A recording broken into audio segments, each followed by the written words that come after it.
What's up mga ka-tracer? Welcome to our vlog. We're in Basti Bright Preventive Chemical Trading. Yan po yung gagawin natin ngayon. Ilinisin po natin ang ating Kelvinator 0.5 horsepower window type. Aircon namin po sa bahay yan.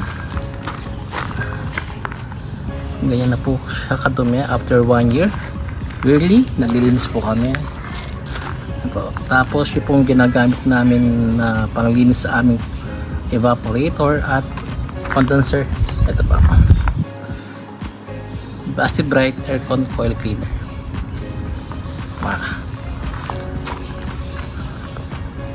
Okay mga ka-tracer, samahan po nila kami. Okay, let's go. Okay mga ka-tracer, naglagay na rin ako ng aircon cleaner natin sa ating sprayer. Madali lang po siyang gamitin mga ka-tracer. Spray lang po natin sa ating evaporator.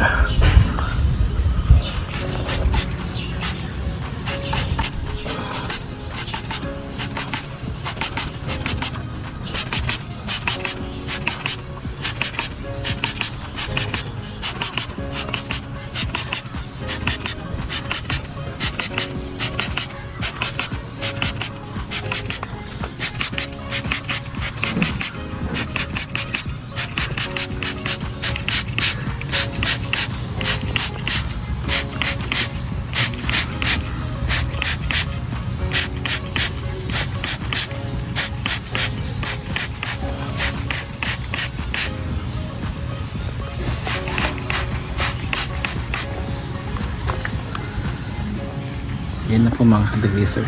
Tapos yung ating condenser.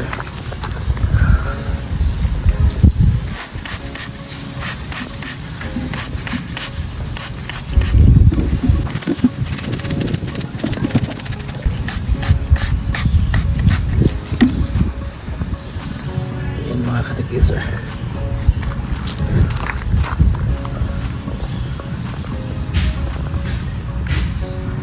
Ilalabas niya po yung dumi ng ating evaporator.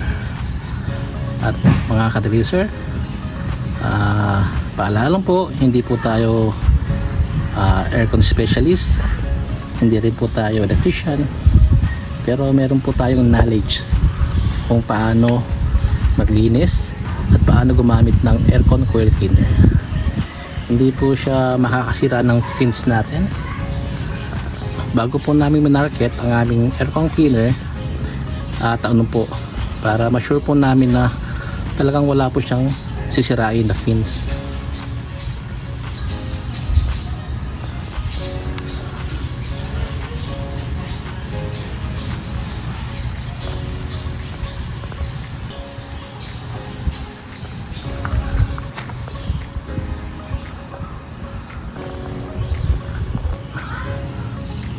Yan na pong itsura niya after 1 minute to 3 minutes.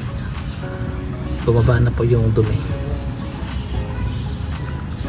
Yan po yung evaporator natin. Tapos yung condenser natin. Ganyan po ka-effective yung ating aircon coil cleaner. Yung pong pinaka goal namin dito sa Basti Bright Preventive Chemical Trading ay makapulong para mapabilis po yung paglilinis natin ng evaporator at condenser. At mga ka-tracer, kung sakaling pag ginamit po nila yung aircon coil cleaner namin, yung pong scent nya is citronella, pero pag po in-spray na po natin sa ating evaporator at condenser, talagang meron po siyang amoy. Dahil yung pong aircon cleaner natin, kinakain niya po yung nasa dumi ng loob ng evaporator natin at condenser. Kaya yun po yung naamoy natin na parang masangsang. Tapos mga ka-tracer, meron din po siyang konting kate sa balat.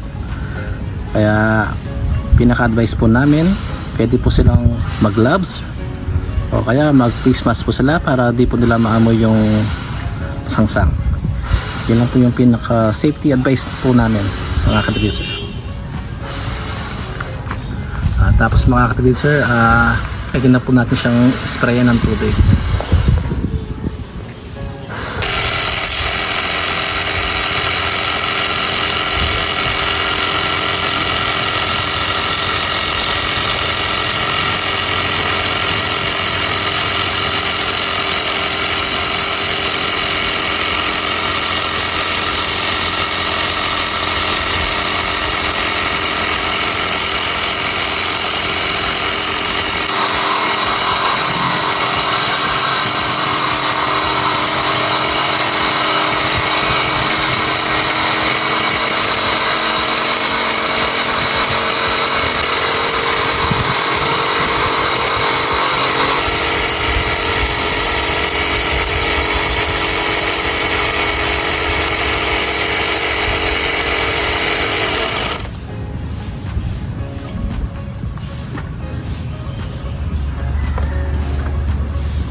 Yan na po mga ka-degreaser.